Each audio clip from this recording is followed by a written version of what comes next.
जय पद शरणं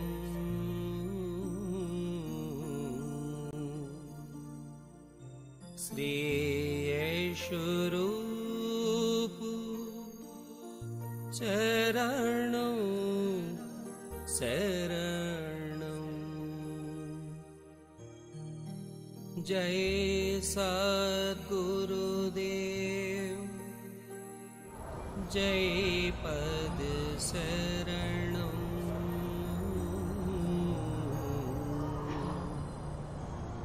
श्री यशोरूप चरणं शरणं जय सद्गुरुदेव जय पद शरणं श्री यशोरूप चरणं शरणं जय सद्गुरुदेव जय पद शरणं श्री यशोरूप चरणं शरणं जय सद्गुरुदेव जय पद शरणं श्री यशोरूप चरणं शरणं जय सद्गुरुदेव जय पद शरणं श्री यशोरूप चरणं शरणं जय सद्गुरुदेव जय पद शरणं श्री यशोरूप चरणं शरणं जय सद्गुरुदेव जय पद शरणं श्री यशोरूप चरणं शरणं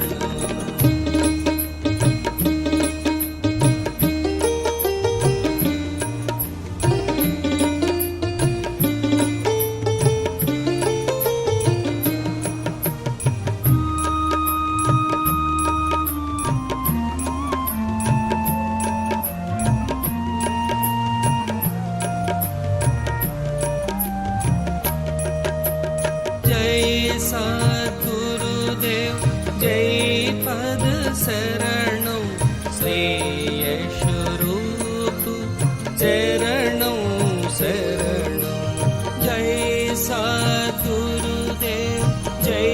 पद शरणं श्री यशोरूप चरणं शरणं जय सद्गुरुदेव जय पद शरणं श्री यशोरूप चरणं शरणं जय सद्गुरुदेव जय पद शरणं श्री यशोरूप चरणं शरणं जय सद्गुरुदेव जय पद शरणं श्री यशोरूप चरणं शरणं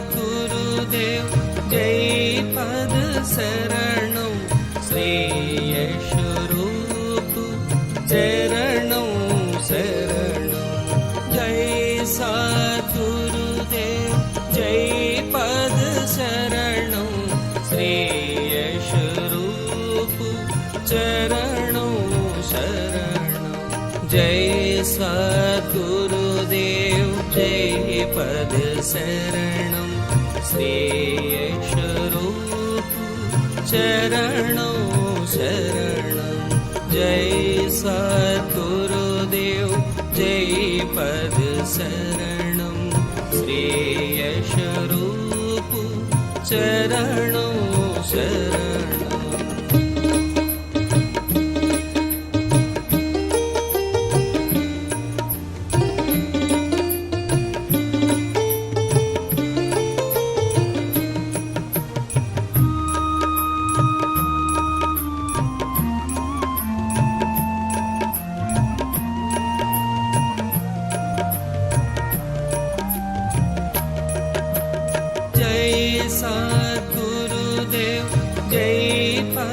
शरणं श्रेयस्वरूप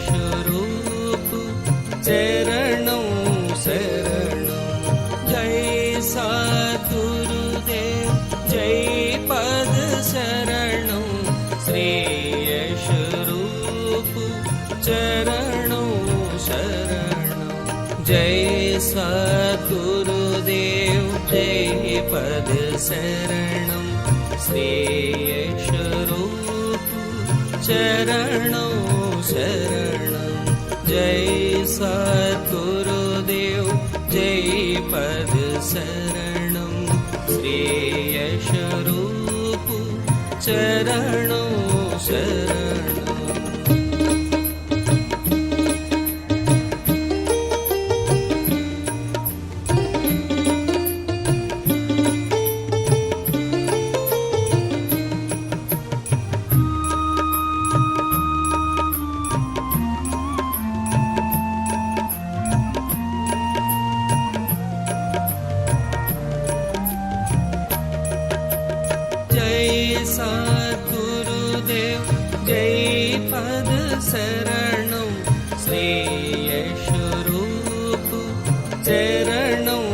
शरणं सद्गुरुदेव जय पद शरणं श्रेयस्वरूप चरणं शरणं जय सद्गुरुदेव जय पद शरणं श्रेयस्वरूप चरणं शरणं जय सद्गुरुदेव जय पद शरणं श्रेयस्वरूप चरणं शरणं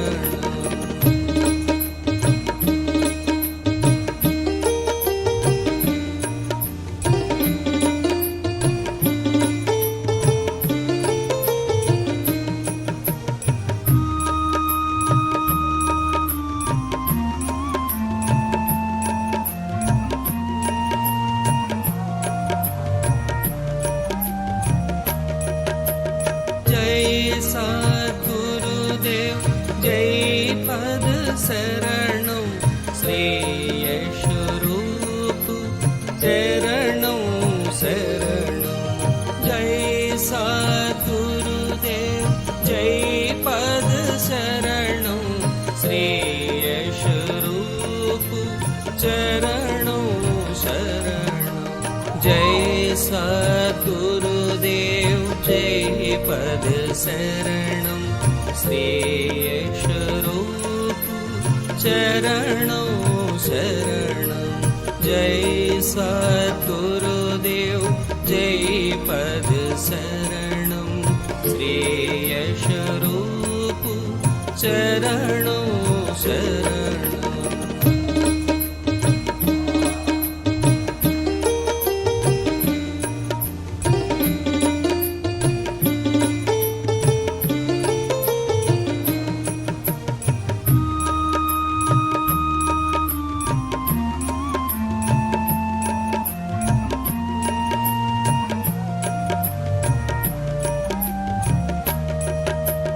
जय सद्गुरुदेव जय पद शरणं श्रेयस्वरूप चरणं शरणं सद्गुरुदेव जय पद शरणं श्रेयस्वरूप चरणं शरणं जय सद्गुरुदेव जय पद शरणं श्रेयस्वरूप चरणं शरणं जय सद्गुरुदेव जय पद शरणं श्रेयस्वरूप चरणं शरणं जय सद्गुरुदेव जय पद शरणं श्रेयस्वरूप चरणं शरणं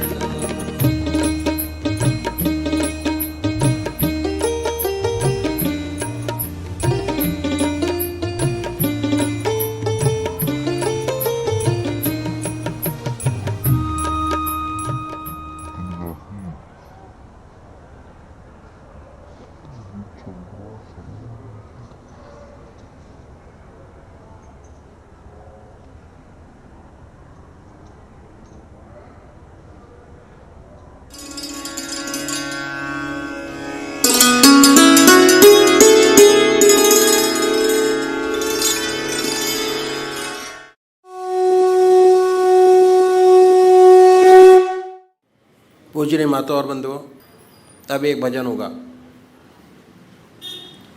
और भजन के साथ साथ सभी भाई बहन अपने अपने इष्ट को याद करेंगे, ध्यान करेंगे उनका। हमारा रास्ता ध्यान योग, ध्यान योग का है और ध्यान को कैसे अपनी जिंदगी में जोड़ते हैं ये जानना बहुत जरूरी है। कैसे जुड़ेंगे, कैसे बढ़ेंगे इस रास्ते के अंदर, कैसे अपने जीवन को सफल बनाएंगे,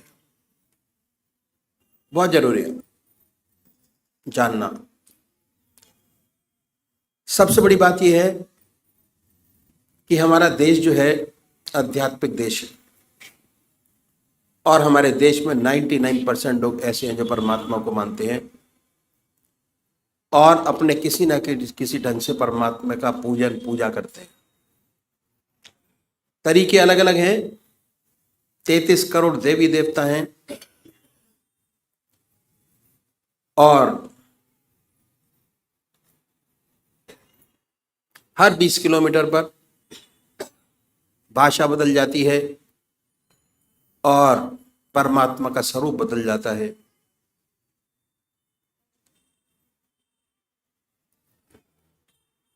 तो हम सब लोग जानते हैं कि परमात्मा ने हमें विवेक बुद्धि दी है, कर्म करने का अधिकार दिया है। बाकी 84 लाख योनियां भोग योनियां हैं। कितना सुंदर परमात्मा ने ये योनि हमको दी। परमात्मा की साया जब से पैदा हुए तब से हमारे साथ है और जब हम इस जहान को छोड़ के जाएंगे तब भी हमारे साथ है। समझने की जरूरत है कि कैसे परमात्मा की कृपा जन्म से अंत तक हमारे साथ है और ये मनुष्य जीवन के अंदर ही समझा जा सकता है और कोई योनि ऐसी नहीं है जो समझा सकती हो। परमात्मा ने बड़ी असीम दया कृपा कर कर्म को मनुष्य योनि प्रदान की। सबसे बड़ी देन।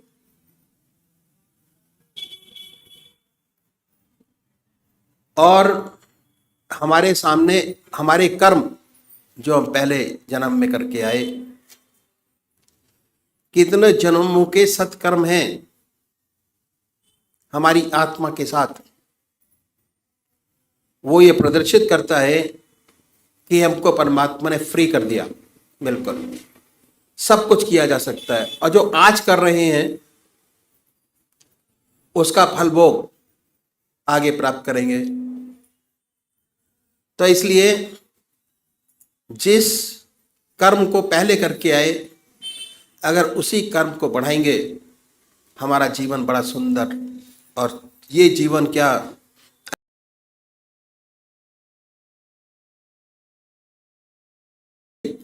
जो जीवन होंगे वो भी बड़ी सुंदर और सुखद, विल बी वेरी गुड।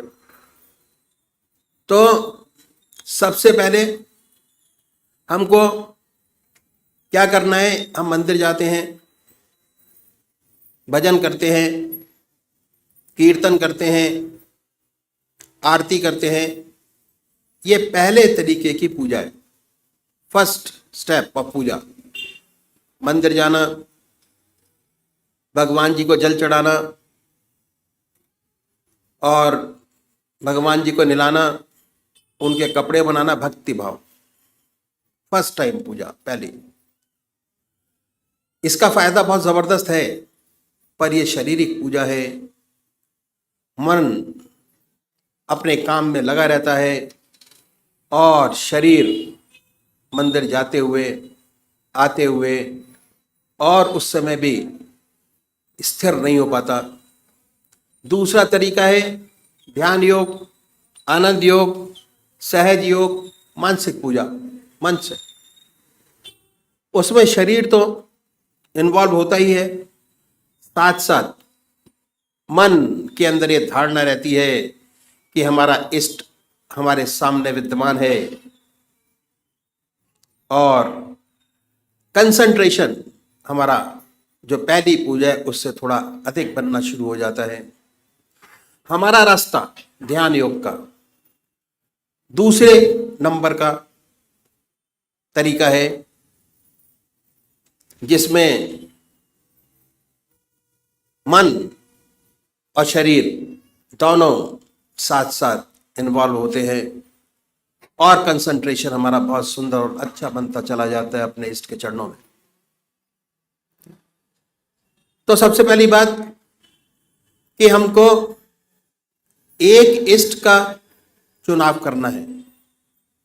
सबसे पहला काम जो साधक है, सबसे बड़ा उसका काम एक इष्ट का चुनाव करना, और वो भी जो आपकी आत्मा को सबसे प्यारा और सुंदर लगता है उसको चुने। कोई वे राम को मानते हैं, कोई कृष्ण को मानते हैं, कोई देवी को मानते हैं, कोई हनुमान जी को मानते हैं। जो जिसका इष्ट है, 33 करोड़ देवी देवता में अपने इष्ट को चुन लीजिए, जो आपकी आत्मा को सबसे प्यारा लगता है। 2 बत्ती अगरबत्ती जलाएं, बड़े प्यार से बैठिए सुखासन से। वो भी निश्चित कीजिए कि कौन सा आसन सब आपके मन को सबसे सुखदायी लगता है, जिसमें सबसे ज्यादा सुख हो, उस आसन पर बैठें।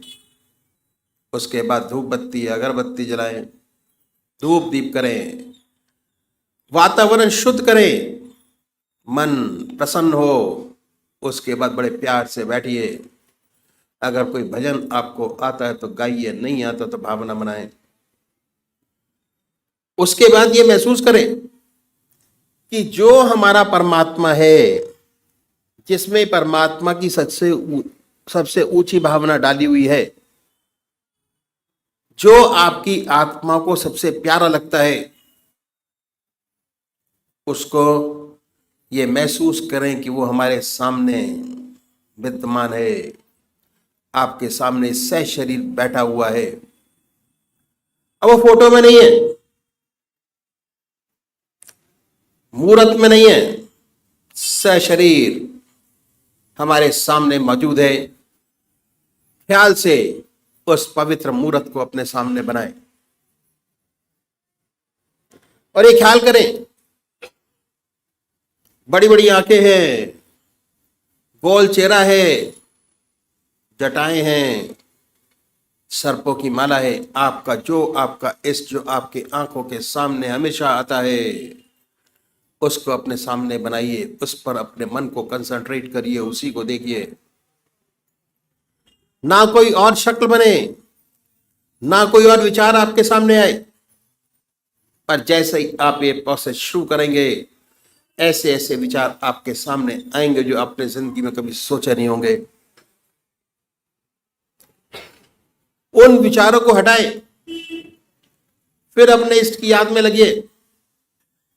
फिर अपने विचार को हटाएं, अपने इष्ट की याद में लगिए। अगर आज ये ध्यान करते हुए, अपने इष्ट की मूर्त बनाते हुए, दिल की हर धड़कन से अपने इष्ट का नाम लेते हुए अगर 100 विचार 1 मिनट में आते हैं, तो कुछ समय बाद अगर यही प्रैक्टिस आपने जारी रखी, उन विचारों में कमी आएगी, और उसके बाद एक दिन ऐसा आएगा कि आप बैठे होंगे और आपका इष्ट सामने होगा, ना कोई विचार होगा ना ख्याल। उसमें ऐसे तल्लीन होंगे, ऐसे खोए होंगे, कितनी मन को शांति मिलेगी। जितना मन पर भार होगा वो हल्का होगा, और ऐसी ऐसी समस्याएं हल होंगी जो जिंदगी में आपने सोचे नहीं होंगे कि ये भी हल होंगी। बहुत सुंदर समा होगा, बहुत मन खुश होगा। मन खुश, आत्मा खुश, प्रसन्नता ही प्रसन्नता है। समाज खुश, दूसरे वो भाई हैं जो निराकार भगवान के उपासक हैं, ओम, अल्लाह, वाहेगुरु, वो नाम को चुने, बड़े प्यार से बैठिए और ये सुखासन से और ये ध्यान कीजिए कि हमारे मन से ओम नाम निकल रहा है, या जो नाम आपने चुना है वो निकलता है और वाइब्रेट करता है पूरे शरीर के अंदर। उसके वाइब्रेशंस को महसूस करें, उसकी प्रेजेंस को महसूस करें और उसके आनंद से आनंदित होइए। ये पूरा रास्ता ध्यान योग का आनंद ही आनंद का है। बस थोड़ा समझने की जरूरत है। जैसे जैसे चीजें आपको समझ आती चली जाएंगी, वैसे आपका मन, हमारे शरीर के अंदर आनंद, चैतन्यता, खुशी हमारे मन के अंदर ही, हमारी आत्मा में है। जैसे जैसे उसकी पहचान होती चली जाएगी, उसके नजदीक होते चले जाएंगे, आप आनंदित रहेंगे और सुंदर काम होगा, समाज की बेहतरी होगी और बड़ी सुंदर अवस्था आपकी होगी। तो अभी एक भजन होगा और भजन के साथ साथ सभी भाई बहन अपने अपने इष्ट का ध्यान करेंगे। मेरा ओम। जय सतगुरुदेव, जय पद शरण।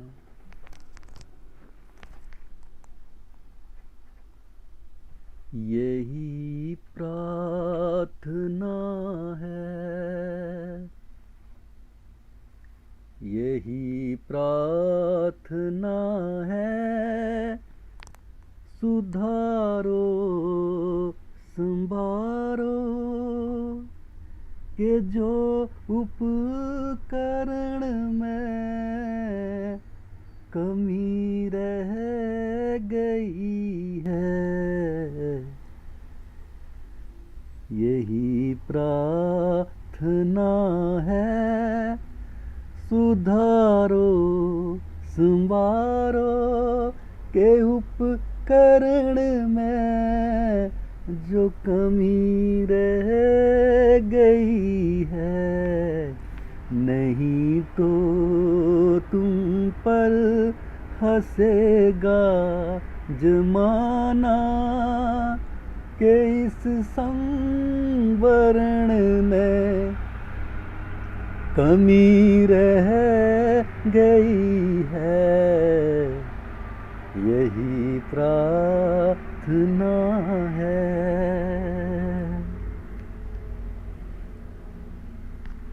मिलन की उस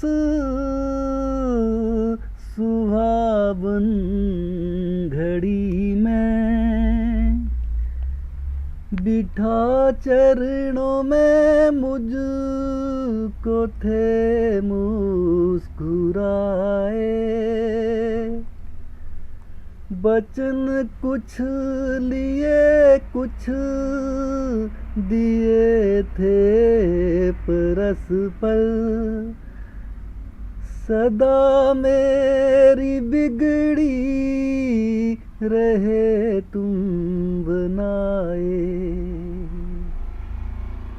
वही याद चिंतन शपथ भूल बैठा के जो दर्पण में मेरे कमी रह गई है। मगर तुम पर भी हंसेगा जमाना के इस संवरण में कमी रह गई है। यही प्रार्थना है।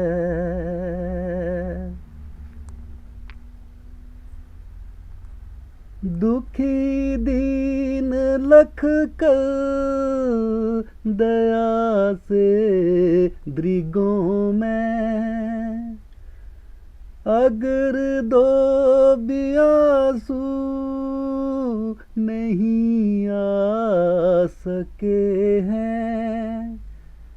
व्यथित वेदना में मेरे द्वार पर आ, प्रफुल्लित खुशी से नहीं जा सके हैं। यही देख कर मेरा मन है सशंकित के समर्पण में मेरे कमी रह गई है। मगर तुम पर भी हंसेगा जमाना के इस संवरण में कमी रह गई है। यही प्रार्थना है। मिटा ख्वाहिश मुझको खुद सा बना ले। तेरा दास दीन निर्बल अदम है।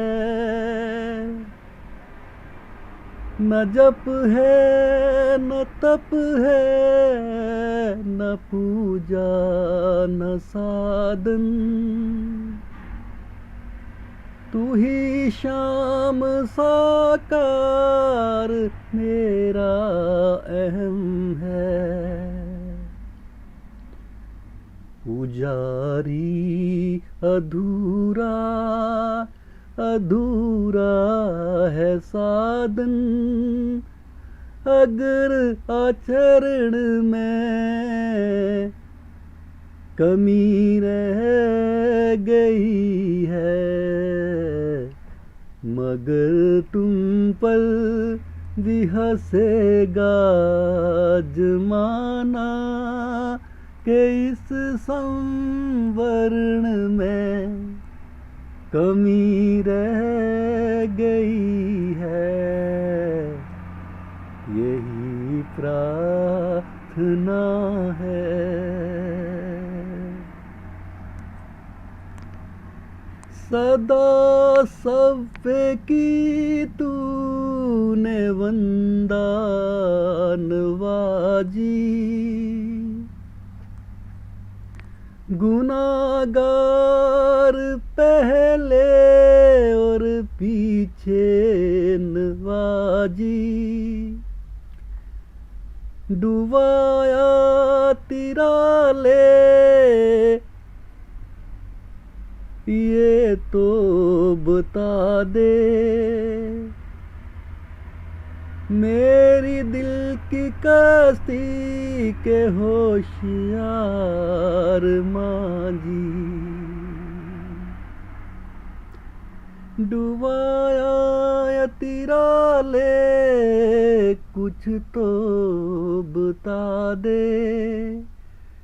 मेरे दिल की कश्ती के होशियार मांझी। अधूरा पुजारी था तुम परिपूर्ण। तो फिर क्यों उपकरण में कमी रह गई है। मगर तुम पर भी हंसेगा जमाना के इस संवरण में कमी रह गई है। यही प्रार्थना है। यही प्रार्थना है। सुधारो संवारो के जो उपकरण में कमी रह गई है। यही प्रार्थना है। ओम।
तो जैसा मैंने कल बताया था कि हमारा आदर्श है जीवन मुक्त अवस्था प्राप्त करना इसी जीवन में। और जीवन मुक्त अवस्था प्राप्त हुए प्राणी में दो विशेष बातें पैदा हो जाती। पहला, 24 घंटे निरंतर उसे प्रभु की याद बनी रहती है, उसका हुजूर, उसकी आगाही बनी रहती है। चलते फिरते, खाते पीते, सोते जागते, संसार का हर व्यवहार करते उसे ईश्वर की निरंतर याद बनी रहती है। दूसरा, अहम निकल जाता है, आई का कंप्लीट एलिमिनेशन, मैं नहीं रहती, सच्ची निष्काम कर्मता प्राप्त हो जाती। ये दो विशेष बातें पैदा होती और हमारे सदगुरुओं ने बहुत प्रैक्टिकल रास्ता तरीका बताया इसको प्राप्त करने का, अचीव करने का। 8 घंटे हमने अपने बनाए। सारे साधन को उन्होंने 3 हिस्सों में बांटा। साधन की पहली सीढ़ी पूरा कर लेने से 8 घंटे आपके अपने हो जाएंगे 24 में। साधन की दूसरी सीढ़ी पूरा कर लेने पर 16 घंटे आपके अपने हो जाएंगे। और साधन की तीसरी सीढ़ी सफलता प्राप्त करने पर 24 घंटे आपके अपने होंगे और सच्ची निष्काम कर्मता आपको प्राप्त हो जाएगी। अब मैं दूसरा स्टेप लूंगा। दूसरा स्टेप 16 घंटे में अपने बनाने हैं। और हम सब गृहस्थी, हमारे जितने बुजुर्ग थे वो सब गृहस्थी। उन्होंने 16 घंटा बनाने की जिम्मेदारी साधक के ऊपर खुद छोड़ दी और उन्होंने कहा कि इस 8 घंटे के अलावा अगर हमारे पास कोई और समय खाली है तो परमात्मा को दे, काम कर। अगर खाली समय है तो वो ईश्वर को दे, काम का समय। तो शब्द के अलावा जो खाली समय है परमात्मा को दे। अब ये सेवक विचार करेगा कि क्या हमारे पास बहुत समय खाली है कि जो हम परमात्मा को दे सकते हैं। और आप भी अपने विषय में मनन करेंगे। अगर इस 8 घंटे के अलावा और समय खाली है तो भगवान को दीजिए, धीरे धीरे, आहिस्ता आहिस्ता, एक साथ धीरे धीरे गाना शुरू कर। ये अपनी दृष्टि से विचार कर रहा है, इसकी दृष्टि से अभी हमारे पास समय खाली। सुबह हम उठ के शौच जाते हैं, मुंह हाथ धोते हैं, दातन कुल्ला करते हैं, शेव करते हैं, स्नान करते हैं और कुछ लोग व्यायाम करते हैं, घूमने भी जाते हैं। उसके बाद अपने व्यवहारिक जीवन के लिए तैयार होते हैं, ऑफिस जाने वाले ऑफिस के लिए तैयार होते हैं, बिजनेस करने वाले अपने बिजनेस के लिए तैयार। इसे हम प्रातः काल की निर्वृत्ति कहते हैं, मॉर्निंग रूटीन। ये मॉर्निंग रूटीन का समय हमारा खाली, कोई विशेष दिमागी काम हम नहीं करते। ये सब ऐसे चला, उधेड़ बुन में खामा खा तुझे में चला जाता है। किस देश से संतों ने बताया कि समय ऐसा है कि जो भगवान को दिया जा सकता है। हम सुबह उठते, शौच जाते, उसके बाद ब्रश करते हैं, तो तरीका बतलाया। जैसे मैं बता रहा था कि भगवान कृष्ण ने 4 बातों में बड़ा जोर, आहार की शुद्धि, विहार की शुद्धि, तीसरी बात अभ्यास और चौथा धैर्य। ये 4 बातें साधन के लिए। अब अभ्यास पर आए। आहार की शुद्धि हो गई, विहार की शुद्धि, अब अभ्यास। तो जब ब्रश आप अपने हाथ में लें तो सोचिए कि ये ब्रश करने के जो 15 मिनट है ये बेकार चले जाते हैं। क्यों ना प्रभु की याद में लग जाए, तो ब्रश भी होता रहे। फिजिकल काम है, मेंटल वर्क नहीं है, बुद्धि का काम नहीं है, कहीं हिलाने का काम है। अगर हम तब तीनों कोशिश करें तो हम इस काम को ईश्वर की याद में करें। ब्रश लीजिए, टूथपेस्ट उस परमात्मा की याद में लगाइए, करना शुरू कीजिए ईश्वर की याद। हे प्रभु, ये समय आपकी याद में लग गया, याद में करना शुरू कीजिए। जो अच्छे साधक है, जिनके संस्कार बहुत ऊंचे हैं पूर्व जन्म के, उन्हें तो बहुत जल्दी ये अभ्यास हो जाता है, 1-2 दिन लगते हैं मुश्किल। लेकिन जिनका संस्कार इतने अच्छे नहीं है, जिनका पूर्व जन्म का अभ्यास ऊंचा नहीं रहा है, उन्हें समय लगता है। जब आप करना शुरू करेंगे तो थोड़ी देर तो भगवान में ध्यान लगा रहेगा, और उसके बाद मन भटक जाएगा, मन बिजनेस में चला जाएगा, मन दफ्तर में चला जाएगा, मन मकान में चला जाएगा, इधर उधर भटक जाएगा। लेकिन हमारी आत्मा हमारे मन को देखती रहती और वो बताती रहती है कि हम क्या सोच रहे हैं। जब मन इधर उधर चला जाएगा, थोड़ी देर बाद हमारी आत्मा ये कहेगी कि भाई हमने तो ये आज ऐसा विचार किया था कि भगवान की याद में करेंगे, लेकिन ये मन तो दफ्तर में चला गया। तो आप मन से लड़ाई मत लड़िए, don't fight with your mind. अगर मन से लड़ाई लड़ेंगे तो कभी सफलता प्राप्त नहीं होगी। बहुत प्यार से समझाइए, अपने आप को बहुत प्यार से समझाइए कि दफ्तर तो 5 घंटे करना है, 7 घंटे करना है, बिजनेस में तो सारा दिन ही लगाना है, ये तो 15 मिनट की बात है। इसे ईश्वर की याद में, इस समय को ईश्वर की याद में बिता। बहुत प्यार से अपने मन को समझाइए और फिर उसे हटा के परमात्मा में लगा दीजिए, प्यार से समझाइए। और ये मन फिर ईश्वर में लग गया। थोड़ी देर बाद फिर हो सकता है कि फिर ये बहक जाए, कहीं और चला जाए, पीछे जगह चला गया, कहीं कंस्ट्रक्शन वर्क चल रहा था, मकान बना था, उधर चला गया। थोड़ी देर उसमें घूमा, आत्मा ने फिर कहा कि भाई ये तो हट गया, किली से हट गया, परमात्मा से हट के फिर दुनिया में चला गया। तो बहुत प्यार से समझाइए, प्यार के साथ, अफेक्शन, भाई ये तो थोड़ा सा समय, इससे कोई फर्क नहीं पड़ता। 15 मिनट में न कंस्ट्रक्शन वर्क पूरा होगा, न कोई व्यापार पूरा होगा, न ऑफिस पूरा होगा। इसे भगवान को दे दो, ईश्वर में लगा दो, फिर उस मन को परमात्मा में लगाइए और फिर वो लग जाएगा। हो सकता है फिर और कहीं चला जाए।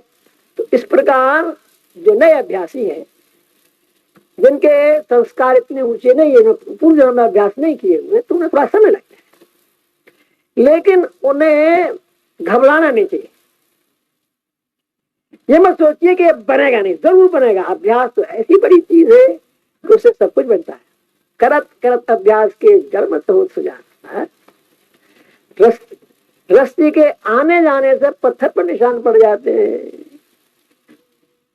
तो छोड़ो, बड़े प्यार से लगे रहिए, अभ्यास में जुटे रहिए, और धीरे धीरे आप देखेंगे कि परमात्मा की याद का समय बढ़ता जाएगा, विचार कम होते चले जाएंगे।